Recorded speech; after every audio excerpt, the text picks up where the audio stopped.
قوم عاد ایک طاقتور اور بڑی قوم تھی۔ ان کا تعلق حضرت نوح کے بیٹے عاد بن اوس بن ارم کی نسل سے تھا۔ یہ لوگ عرب کے علاقے احقاف، یمن اور عمان کے درمیان میں آباد رہتے تھے۔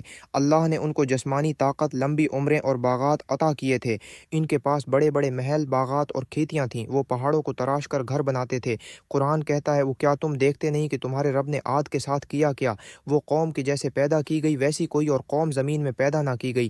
یہ لوگ اللہ کو بھول گئے اور بتوں کی عبادت کرنے لگے، اپنی طاقت اور دولت پر غرور کرنے لگے۔ نافرمانی، ظلم اور سرکشی عام تھی۔ کہتے تھے، کون ہم سے زیادہ طاقتور ہے؟ اللہ نے انہیں سیدھے راستے پر بلانے کے لیے اپنے نبی حضرت ہود کو بھیجا۔ حضرت ہود نے فرمایا، اے میری قوم، اللہ کی عبادت کرو، اس کے سوا تمہارا کوئی معبود نہیں۔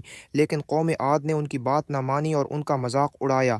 حضرت ہود نے انہیں ڈرایا کہ اگر وہ باز نہ آئے تو اللہ کا عذاب نازل ہوگا۔ وہ ہنستے اور کہتے، کیا تم ہمیں ڈراتے ہو؟ ہمارے معبود ہمیں کچھ نقصان نہیں پہنچا سکتے۔ پہلے اللہ نے انہیں قحط میں مبتلا کیا، بارش بند کر دی۔ پھر انہوں نے بادل دیکھ کر خوشی منائی اور کہا، یہ بادل ہے جو ہمیں بارش دے گا۔ لیکن وہ بادل بارش والا نہیں تھا بلکہ عذاب لے کر آیا۔ ایک زبردست طوفانی اور تیز آندھی کئی دن تک چلتی رہی۔ قرآن کہتا ہے، ہم نے ان پر ایک The people of Ad location. The tribe of Ad lived in the region of Al-Akaf, a sandy desert between Yemen and Oman. Blessings. They were granted great strength, tall stature, fertile lands, gardens, rivers, and were known for building magnificent structures, lofty pillars and grand buildings. Corruption. Despite these blessings, they became arrogant, worshipped idols, and spread corruption on earth instead of being grateful to Allah. Prophet Hud alayhi salam. Allah sent Prophet Hud to guide them. He called them to worship only Allah, abandon idols and stop their injustice.